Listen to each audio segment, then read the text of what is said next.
అపోస్తలుల కార్యముల గ్రంథం 27వ అధ్యాయం మొదటి నుండి 5 వచనాలు చదువుకున్నాం. అపోస్తలుల కార్యముల గ్రంథం 27వ అధ్యాయం మొదటి నుండి 5 వచనాలు. మేము ఓడ ఎక్కి ఇటలీ వెళ్ళవలెనని నిర్ణయమైనప్పుడు వారు పౌలును మరికొందరు ఖైదీలను ఐగుస్తు పటాలములు శతాధిపతి అయిన యూలి అనువానికి అప్పగించిరి.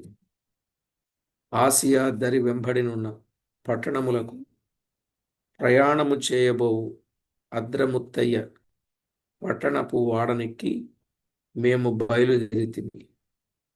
మాసిదోనీయుడును తెస్సలోనిక పట్టణస్థుడునైన అరిస్తార్కు మాతో కూడా ఉండెను. మరునాడు సీదోనుకు వచ్చితిమి. అప్పుడు యూలి పౌలు మీద దయగా ఉండి అతడు తన స్నేహితుల యొద్దకు వెళ్ళి పరామరిక పొందుటకు అతనికి సెలవిచ్చెను. అక్కడి నుండి బయలుదేరిన తరువాత ఎదురుగాలి కొట్టుచున్నందున కుప్రచాటున వాడ నడిపించితిమి. మరియు కిలికియాకును పంపులియాకును ఎదురుగా ఉన్న సముద్రము దాటి లుకియాలో ఉన్న మూరకు చేరితిమి. చదవబడిన ఈ లేఖనం కొరకు ప్రార్థన చేసి వాక్యాన్ని ధ్యానం చేద్దాం. ప్రార్థన చేసుకుందాం. పరిశుద్ధుడవైన మా తండ్రి, ఘనుడవైన మా దేవ, అద్వితీయ సత్యదేవుడవైన మా ప్రియ ప్రభు, మీ ఘననామానికి స్తోత్రము చెల్లిస్తున్నాం. మీ నామ మహిమార్థమై మీరు జరిగించిన ప్రతి కార్యమును బట్టి మిమ్మును మేము స్తుతిస్తున్నాం. మా ప్రభువా, మీ రెక్కల నీడలో కాపాడి అనుదినము ఆయుష్నిస్తూ ఆరోగ్యమిస్తూ అవసరాలు తీరుస్తూ అండగా ఉండి ఆదరిస్తూ ధైర్యపరుస్తూ మీ వాక్యము చేత తృప్తిపరుస్తూ మమ్మను బలపరుస్తూ ఉన్నందుకు స్తోత్రములు. అపోస్తలుల కార్యముల గ్రంథం 27వ అధ్యాయాన్ని మేము ప్రారంభించడానికి మీ సెలవైనందుకు స్తోత్రం. 26 అధ్యాయాలలో ఎన్నో అమూల్యమైన విషయాలు మా భక్తి జీవితానికి, మా మనుగడకు, మా భవిష్యత్తుకు అవసరమైన ఎన్నో సంగతులు మీరు మాకు నేర్పిన సత్యమును బట్టి మిమ్మల్ని ఎంతో స్తుతిస్తున్నాం. మా ప్రభువా, మీ నామ మహిమార్థమై మీ పిల్లలమైన మేము కొద్ది నిమిషాలు మీ వాక్యములోనున్న వాస్తవాలను తేటగా విననయుంటుండగా మీరు మాతో మాట్లాడి మీరే మహిమ, ఘనత, ప్రభావములను ఆరోపించుకొనమని కోరుచు మా ప్రభువైన క్రీస్తేసు నామమున స్తోత్రము చెల్లించి స్తుతించి ప్రార్థించి వినయలమై వేడుచూ ఉన్నాము తండ్రి. ఆమేన్. ప్రభునందు ప్రియులారా, ప్రభువైన దేవుని పేరట మనము చదువుకున్న ఈ వచన భాగాలలో చాలా సంగతులు మనము నేర్చుకోవచ్చు. ఈ 27వ అధ్యాయంలో దాదాపుగా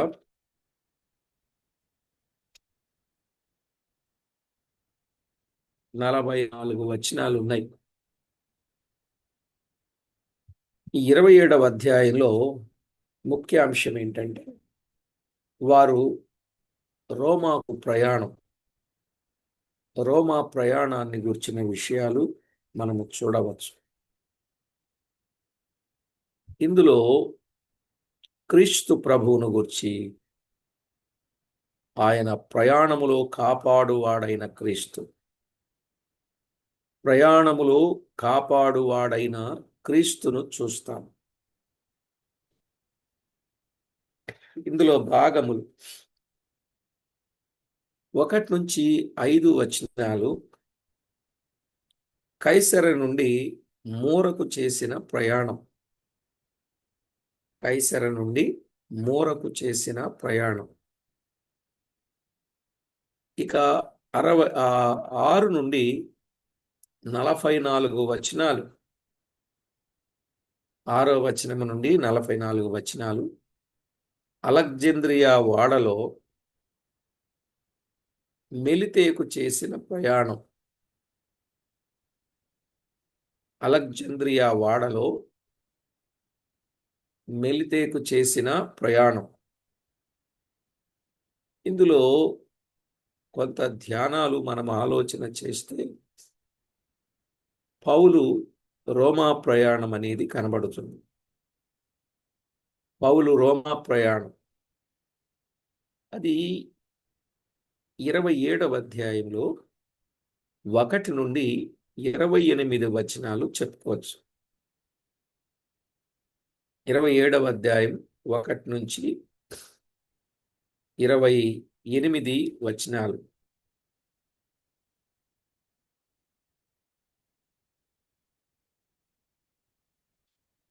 క్రీశకం దాదాపు 60.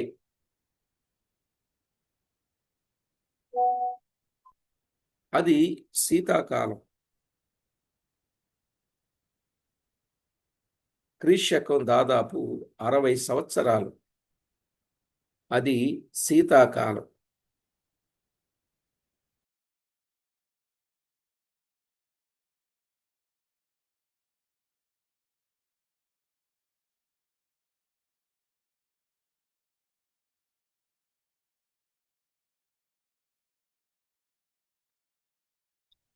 దైవవాక్యంలో వ్రాయబడిన మాట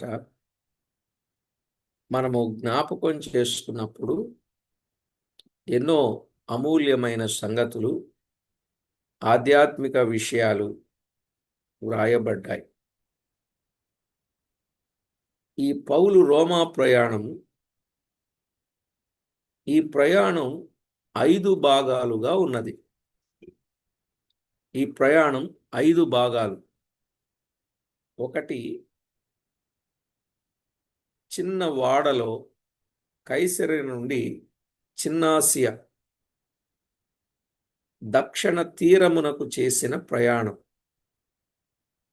చిన్నవాడలో కైసరి నుండి చిన్నాసియా దక్షిణ తీరమునకు చేసిన ప్రయాణం. 2వది,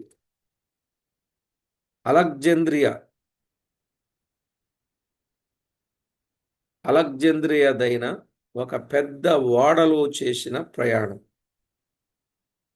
అలెగ్జాంద్రియాదైన ఒక పెద్ద ఓడలో చేసిన ప్రయాణం. ఈ ఓడలో బహుశా ఐగుప్తు నుండి రోముకు గోధుమలు తీసుకుని వెళ్తూ ఉండేవారొచ్చు. ఐగుప్తు నుండి ఈ ఓడలో గోధుమలను తీసుకుని వెళ్ళేవారు. ఇటలీకి అవసరమైన గోధుమలు, ఇటలీకి అవసరమైన గోధుమలు, రొట్టెను ఐగుప్తు సరఫరా చేయుచు ఇట్టి పెద్దవాడలో వాటిని రవాణా చేస్తూ ఉండేవారన్నమాట. అర్థమైందండి? రోము గోధుమలు తీసుకుని వెళ్ళేవారు. ఇటలీకి అవసరమైన గోధుమ రొట్టెలు ఐగుప్తు సరఫరా చేస్తూ ఉండేది. ఇట్టి పెద్ద వాడలో వాటిని రవాణా చేస్తూ ఉండేవారు.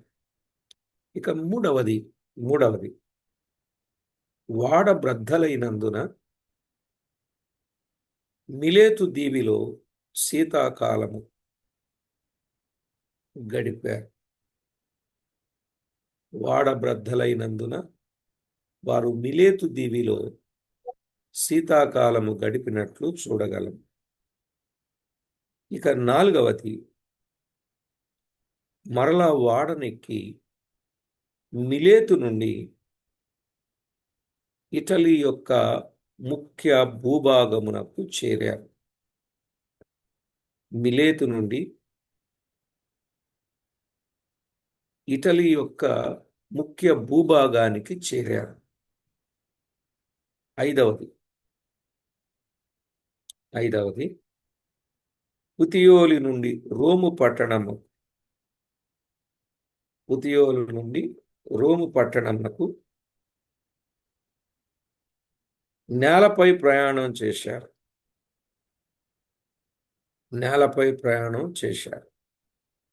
ఇక లూకా కూడా పౌలుతో ఈ వాడలో ఉన్నాడనడానికి ఆయన పలుమారు వాడిన పదం మేము అను పదమే సాక్ష్యం. మేము మనము గమనిస్తే 27వ అధ్యాయం 1-2 వచనాలలో మేము అంటాడు. అలాగే 28వ అధ్యాయం 1వ వచనంలో మేము అంటాడు. 11వ వచనంలో మేము, 16వ వచనంలో మేము. ఈ పదాలు అన్నప్పుడల్లా గ్రంథకర్త కూడా జ్ఞాపకం వస్తాడు. అంటే పౌలుతోనే లూకా ఉన్నట్లు, ప్రయాణం చేసినట్లు చూడగలం. సరే, ఇప్పుడు 1-5 వచనాలు మనం చదువుకున్నాం కదా. ఈ 1-5 వచనాలలో కైసర్ నుండి మూరకు చేసిన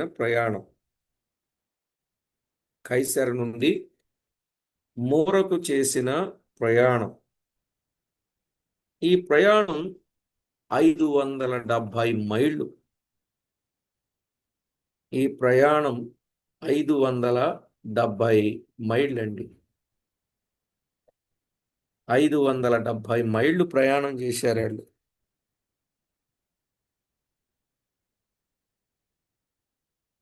పౌలు రోముకు చేయుచున్న ప్రయాణం వారితో లూకా ఉన్నట్లు మనకు కనబడింది కదా. అవును. 2వ వచనంలో ఆ మాటలు మనం గమనిస్తాం. పౌలుతో పాటు ఇంకా కొంతమంది ఖైదీలు ప్రయాణం చేశారు.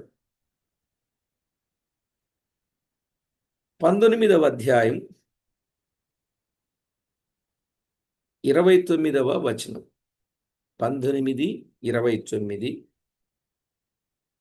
20వ అధ్యాయం 14వ వచనం, 20వ అధ్యాయం 14వ వచనం. కొలసై పత్రిక 4:10. కొలసై పత్రిక 4:10. అలాగే ఫిలోమోనుకు రాసిన పత్రిక 24వ వచనం. ఫిలోమోను పత్రిక. పౌలుతో పాటు ఇంకా కొంతమంది ఖైదీల ప్రయాణం చేశారు అని మనము 42లో మనము చూడవచ్చు. 42, 27-42లో ఖైదీలలో ఎవడును ఈదుకొని పారిపోకుండానట్లు వారిని చంపవలనని సైనికులకు ఆలోచన పుట్టెను గాని అనే మాట చూస్తాం. అంటే పౌలుతో పాటు కొందరు ఖైదీలు కూడా ఉన్నారు. వారు మొత్తం 276 మంది. ఆ వాడలో ప్రయాణం చేసేవారు 276 మంది. 37వ వచనంలో ఆ మాట మనము చూస్తాం. 37లో వాడలో ఉన్న మేమందరం 276 276 మంది ఆ వాడలో ప్రయాణం చేస్తున్నారు.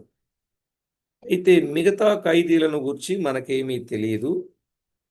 ఈ ఖైదీలందరూ శతాధిపతి అయిన యూలికి అప్పగింపబడ్డారు. అంటే ఈ శతాధిపతి అయిన యూలి ఆధ్వర్యంలో ఈ ఖైదీలందరూ ప్రయాణం చేస్తూ ఉన్నట్లు చూడగలం. ప్రియులారా, ఇట్టి విధములైన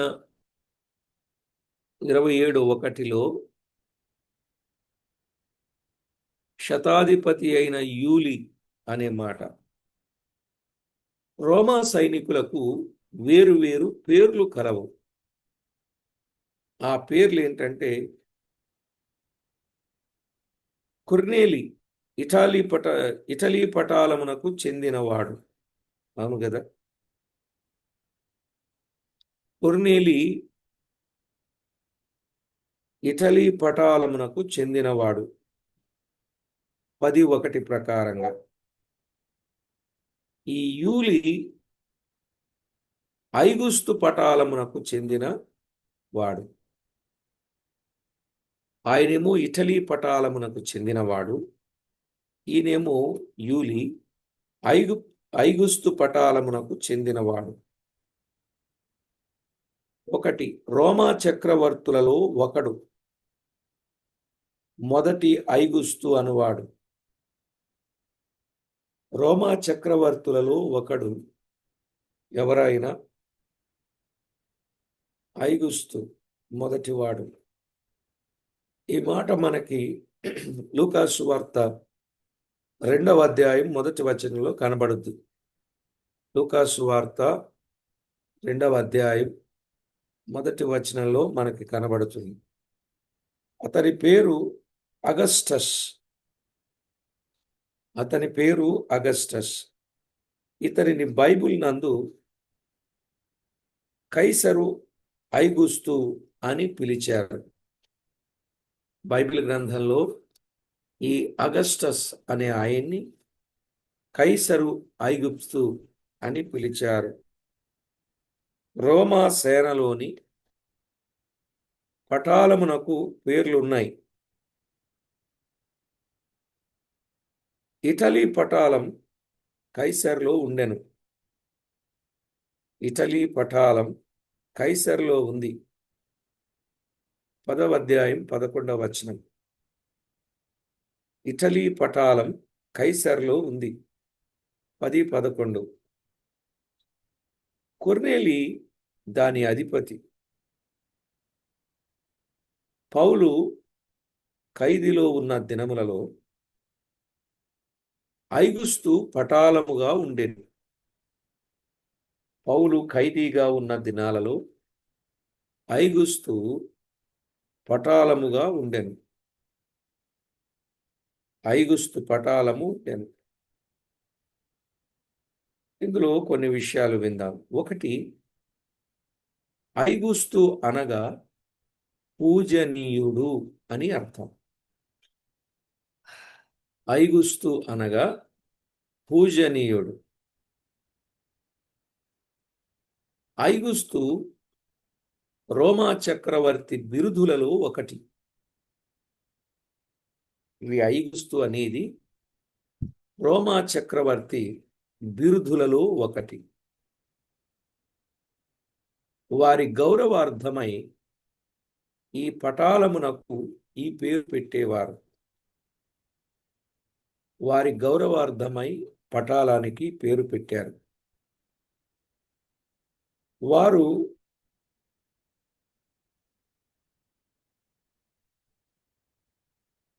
చేసే పని బట్టి అది ఖ్యాతిగల పట్టణంగా ఉండేది. సరే, అక్కడి నుండి వాడ ఎక్కి బయలుదేరినట్లుగా చూస్తాం. రెండవది, వారు అదే వాడలో ప్రయాణింపక మధ్యలో వాడలు మార్చుకుంటూ వారు అదే వాడలో ప్రయాణించక మధ్యలో వాడలు మార్చుకుంటూ వచ్చిరు. ఈ సంగతులు ఇంకా మనం ముందు ఎన్నో చూడగలం. వారు ఒక దినమంతా ప్రయాణము చేసి సీదోనుకు వచ్చిరి. వారు ఒక దినమంతా ప్రయాణము చేసి 2వ వచనంలో వారు సీదోనుకు వచ్చి తిరిగి ఎవరెవరు ఆసియా దారి వెంబడనున్న పట్టణమునకు ప్రయాణము చేయబో అద్రముత్తయ పట్టణపు వాడనెక్కి మేము బయలుదేరితిమి. మాసిదోనియుడును తెస్సలోనికా పట్టణస్థుడైన అరిస్తార్కు మాతో కూడా ఉండెను. మరునాడు సీదోనుకు వచ్చితిమి అని వ్రాయబడింది. ఇక అప్పుడు యూలి పౌలు మీద దయగా ఉండి అతడు తన స్నేహితుల యొద్దకును వెళ్ళి పరామరిక పొందుటకు అతనికి సెలవిచ్చాను అని మనం చూస్తున్నాం. ఇక్కడ సీదోను అనేది మనకు కనబడింది. ఇది తూరు దగ్గరనున్న సీదోను. తూరు దగ్గరనున్న సీదోను. మత్తయి 11:21. మత్తయి 11:21. యేసుక్రీస్తు చెప్పిన పట్టణములలో ఇది ఒకటి అని మనకు తెలుస్తుంది.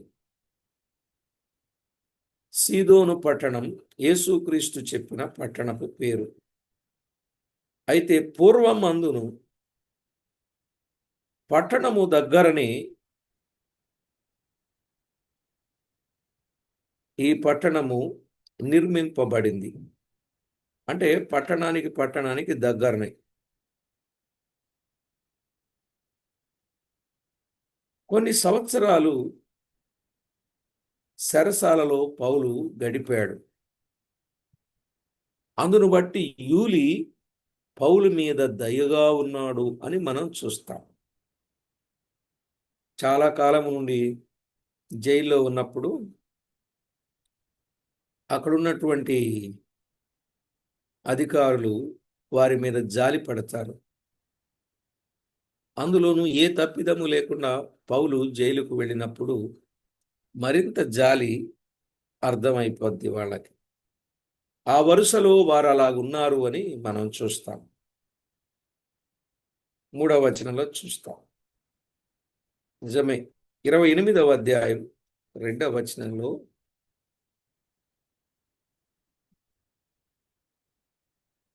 కూడా మనము చూడవచ్చు.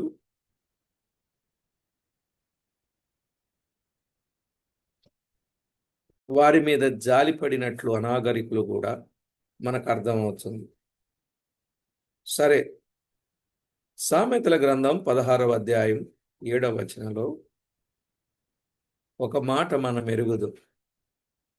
ఒకరి నడత యెహోవాకు ప్రీతికరమైనప్పుడు శత్రువులు సహా వానికి మిత్రులుగా చేయును. ఈ శతాధిపతికి పౌలు మీద దయ కలిగింది. ఆ వాడలో ఉన్న వారిని పరామరిక చేయడానికి ఆయన సెలవు ఇచ్చినట్లుగా మనము చూస్తున్నాం. సరే, ఏది ఏమైనా ప్రియులారా,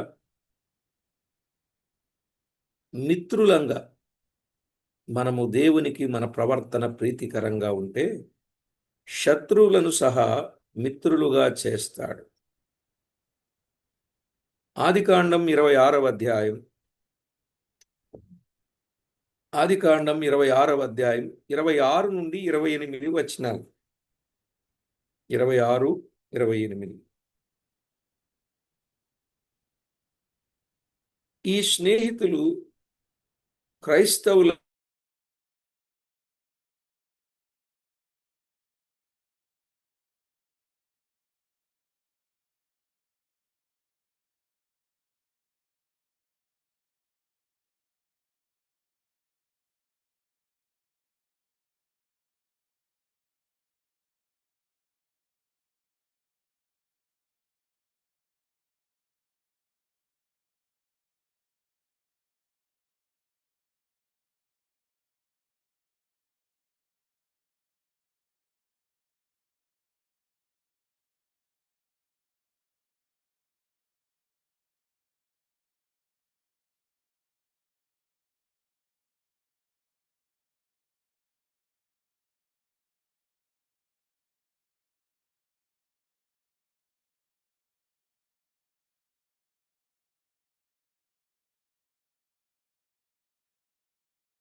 ప్రభునందు ప్రియులారా, పౌలు అనింద్యుడు అయి ఉండవచ్చు అని గ్రహించాడు. సీదోనులో వారు బహు కొద్ది కాలం మాత్రమే ఉన్నట్టు, ఆ తరువాత వారు సాగిపోవుటకు సిద్ధముగా ఉన్నప్పుడు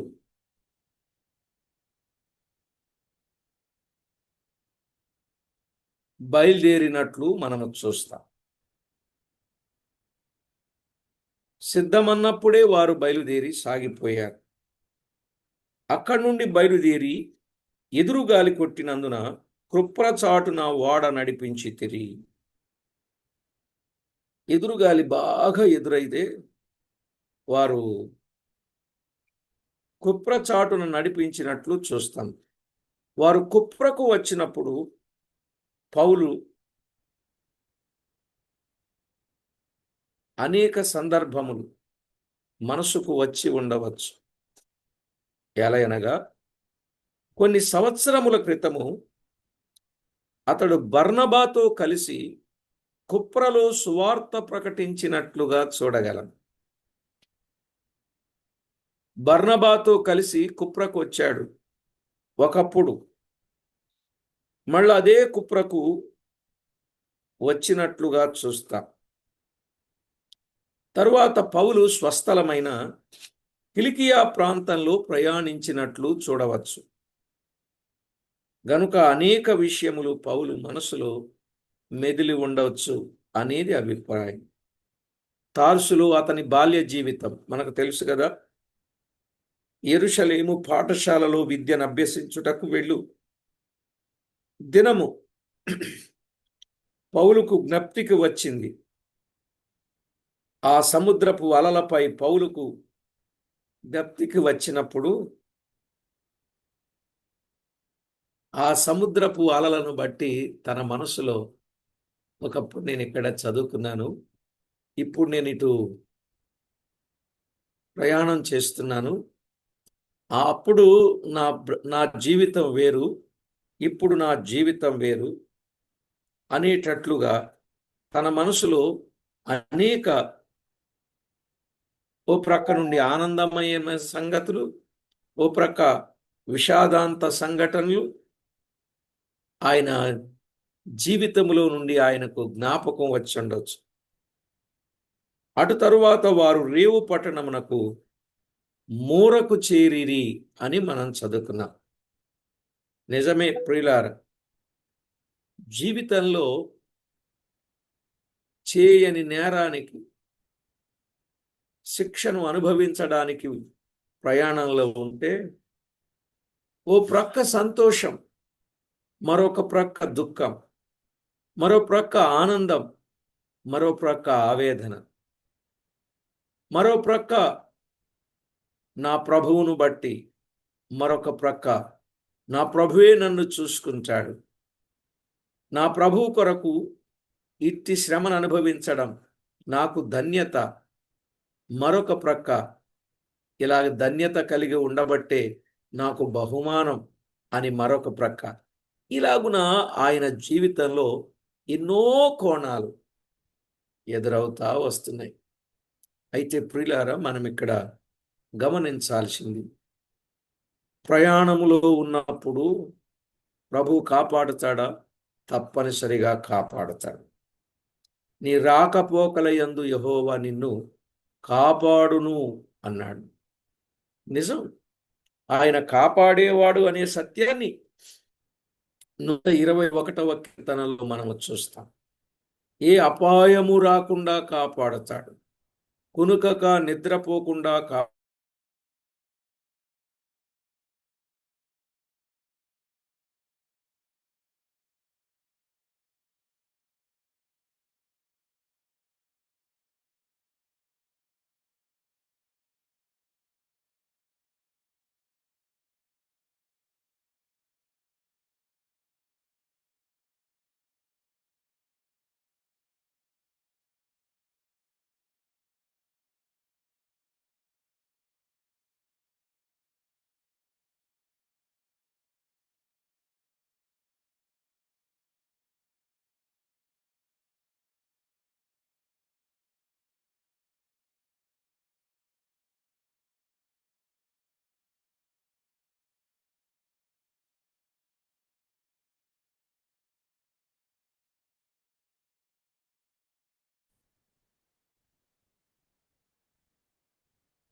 నందు ప్రియులారా,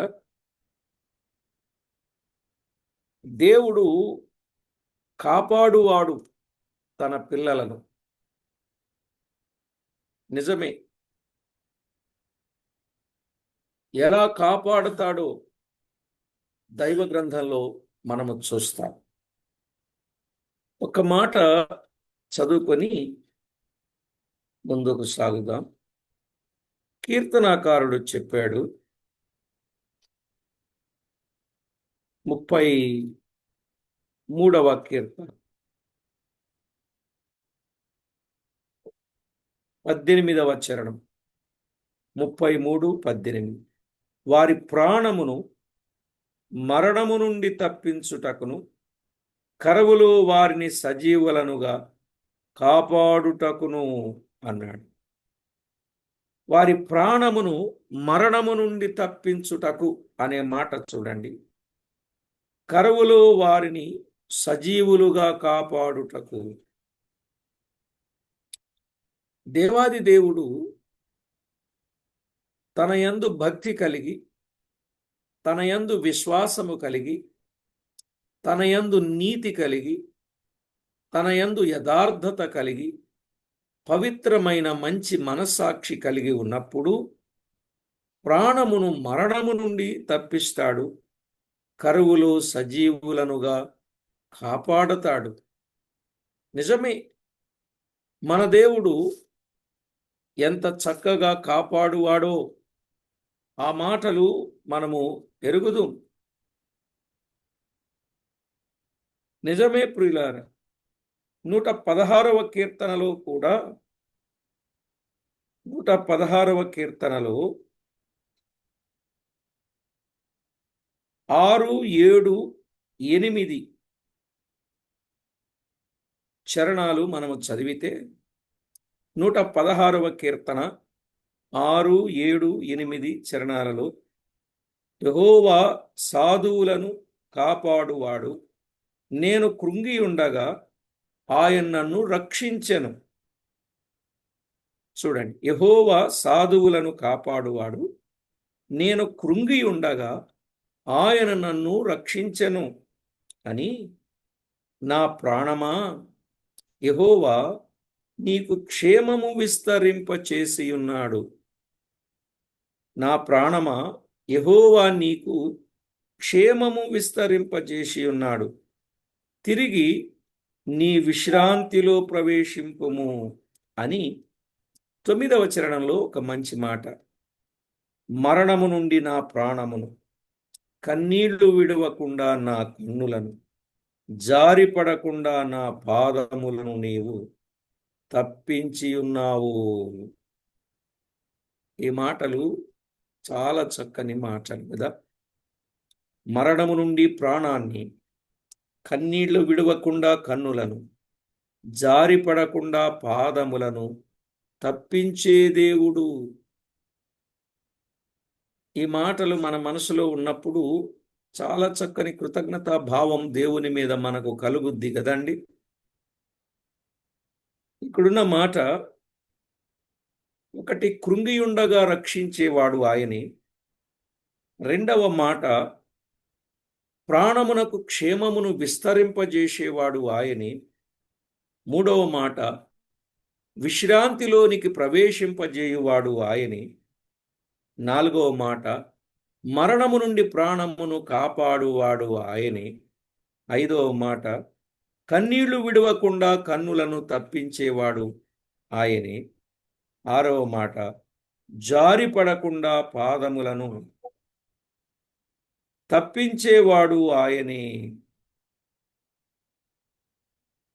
ఏడవ మాట 9వ చరణం చదివితే, సజీవులున్న దేశములో యెహోవా సన్నిధిని నేను కాలము గడుపుదును అన్నాడు. సజీవులున్న దేశానికి నడిపించి కాలము గడిపేటట్లు చేసేవాడు ఆయనే. ఈ 7 విషయాలు మీ మనసులో పడనివ్వండి. ఇవి ముద్రించుకోండి, ఇవి జ్ఞాపకం పెట్టుకోండి. మరలా చెప్పమంటే కూడా చెప్తాను. కృంగినప్పుడు రక్షిస్తాడు. 2, ప్రాణమునకు క్షేమమును విస్తరింప చేస్తాడు. 3. విశ్రాంతిలోనికి ప్రవేశించేటట్లు చేస్తాడు. 4. మరణము నుండి ప్రాణాన్ని కాపాడతాడు. 5. కన్నీళ్లు విడవకుండా కన్నులను కాపాడతాడు. 6. జారిపడకుండా పాదములను కాపాడతాడు. 7.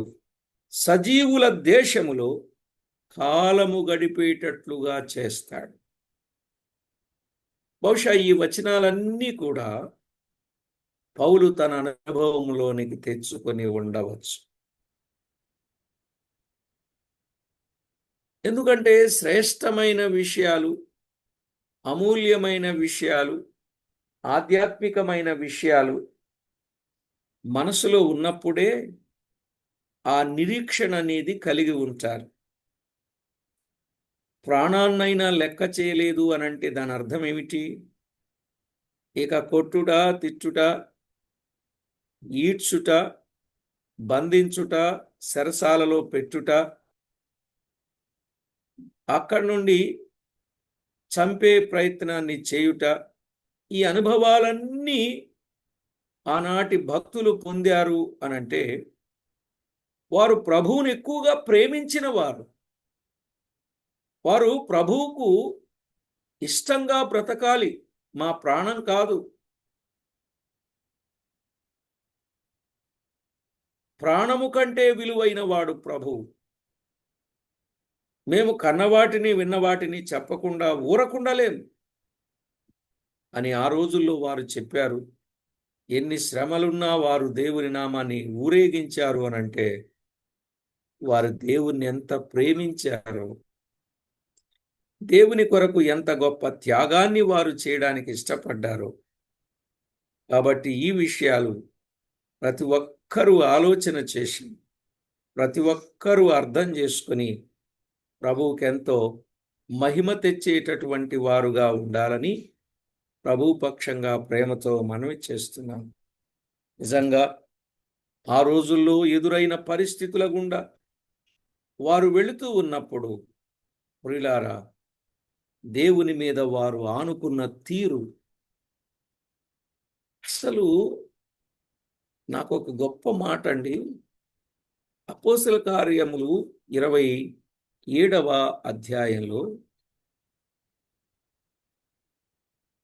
ఈ మాట నన్ను చాలా సంతోషింపచేస్తుంది. 3వ వచనములో, మరునాడు సీదోనుకు వచ్చితిమి. అప్పుడు యూలి పౌలు మీద దయగా ఉండి అతడు తన స్నేహితుల యొద్దకు వెళ్ళి పరామరిక పొందుటకు అతనికి సెలవిచ్చెను అనే మాట. ఇంత శ్రమలో ఉన్న వ్యక్తి తన స్నేహితులను పరామరిక చేయడానికి ఇష్టపడ్డాడు అనంటే ఎంత అచంచలమైన విశ్వాసం కలిగి ఉన్నాడో చూడండి. అసలు ప్రాణాపాయ పరిస్థితుల్లో తన ప్రాణాన్ని ఎలా కాపాడుకోవాలని ఆశ, ఆలోచనే ఉంటుంది, నిజమా కాదని. అలాంటి సమయంలో మిగిలిన వారిని పరామర్శ చేస్తున్నాడు అనంటే ఇక చెప్పండి, ఈ రోజుల్లో ఎవరి స్వార్థం వాళ్లే, ఎవరి లైఫ్ వాళ్లే, ఎవరి జీవితం వాళ్లే, ఎవరి బాగోగులు వారే, ఎవరి మంచి చెడ్డలు వారివే, ఎవరి మేళ్ళు వాళ్ళకే. ఇలాంటి పరిస్థితులు ఉన్నప్పుడు ఎదుటవాని కొరకు కనీసం ఆలోచన చేయరు. అందుకే పౌలు రాస్తూ చెప్పాడు, మీలో ఎవడును తన మేలు కొరకు కాక ఎదుటవాని మేలు కొరకు అనే మాట పౌలు చెప్పిన మాటే. అవునా కదండి? ఎవడును తన మేలు కొరకు కాదు, ఎదుటవాని మేలు కొరకు అనే మాటలు మనము చూడవచ్చు. నిజంగా ఆయన అనుభవములో ఏదైతే కలిగి ఉన్నాడో అదే చెప్పాడు. ఏదైతే దేవుని పట్ల ఆసక్తి కలిగి ఉన్నాడో అదే చెప్పాడు. ఎదుటవానికి మేలు కలిగించాలి. ఎంత గొప్ప అనుభవం! ఈనాడు మన జీవితంలో కూడా ఇలాంటి శ్రేష్టమైన అనుభవాల గుండానే మనము వెళ్ళవలసిన వారమై ఉన్నాం.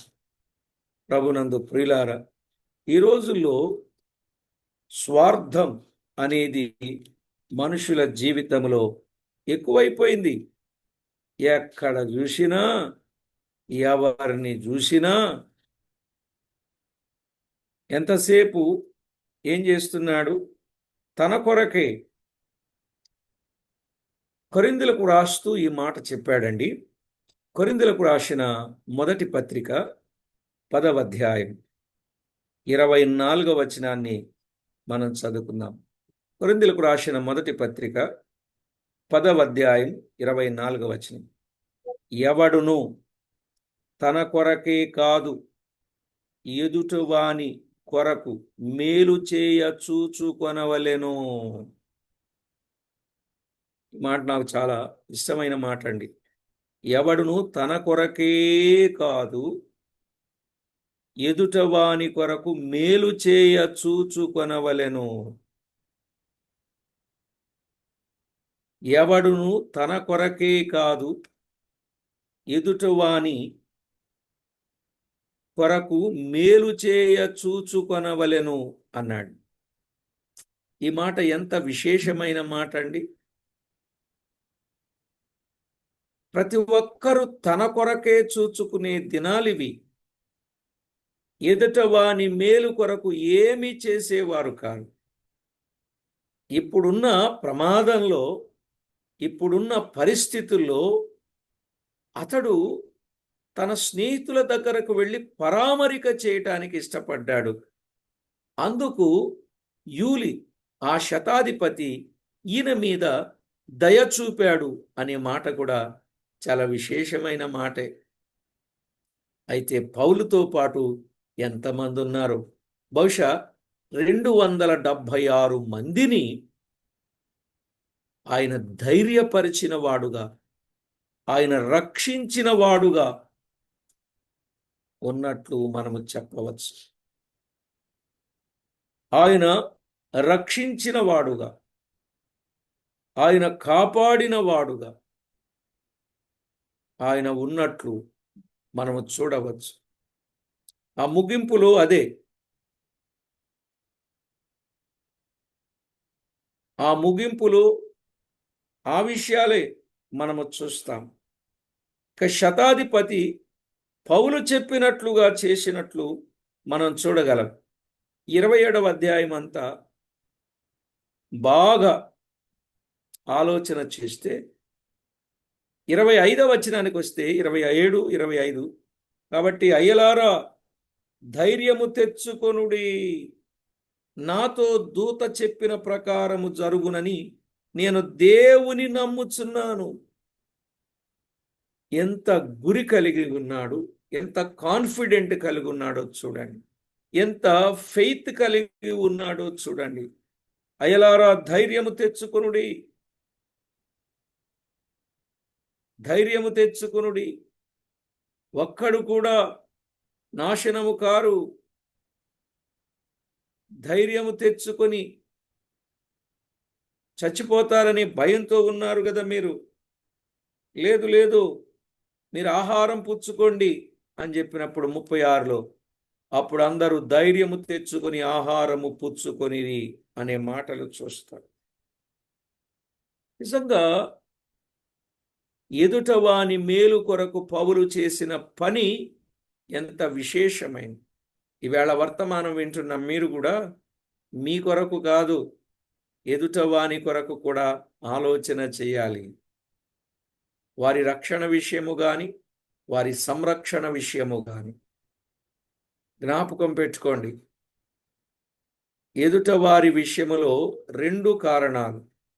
ఒకటి రక్షణ విషయములో కానీ, 2 సంరక్షణ విషయములో కానీ ఎదుటవానికి మేలు చేసే వారంగా మనము ఉండాలి. అప్పుడే ఇందాక చెప్పిన 7 ఉపయోగాలు కదా, మీరు చక్కగా రాసుకున్నారు కదా.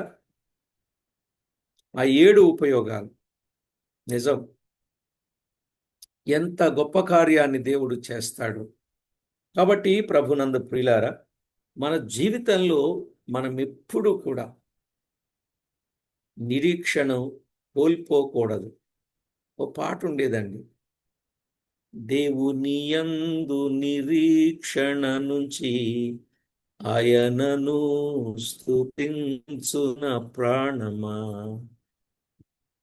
దేవుని యందు నిరీక్షణ నుంచి ఆయనను స్తుతించున ప్రాణమా అని ఆ చరణాలలో చక్కని భావముతో కూడిన, అర్థముతో కూడిన పాట. ఏ అపాయము ఈ అపాయము రాకుండా నిన్ను కాపాడువాడు ఆయని. ఏ అపాయము రాకుండా నిన్ను దివారాత్రులు కాపాడువాడు అనుక్షణం.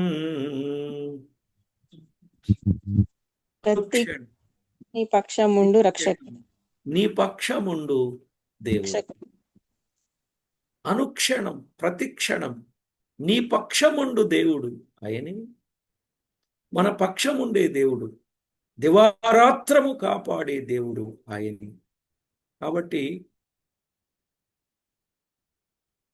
ఈ విషయాలన్నీ చాలా విశ్వాసము కలిగి దేవుని యందు ఉంటే తప్ప ఇంత నిరీక్షణ కలిగి ఉండలేం.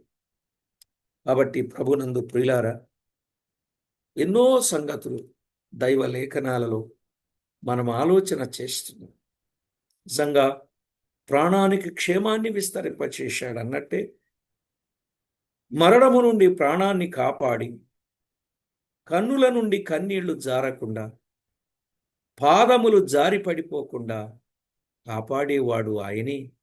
కనుక మన ప్రియ ప్రభువుకు మహిమకరంగా మన జీవితాన్ని అప్పగించుకొని ఆయన పేరట మనం ముందుకు సాగుదాం. ఏ శ్రమలోనైనా, ఎట్టి శ్రమలోనైనా ఆయన మనలను ఏమాత్రము విడిచిపెట్టేవాడు కాడు. ప్రార్థన చేసుకోండి. కృపా కనికరములు గల మా దేవ, మీకు స్తోత్రము చెల్లిస్తున్నా.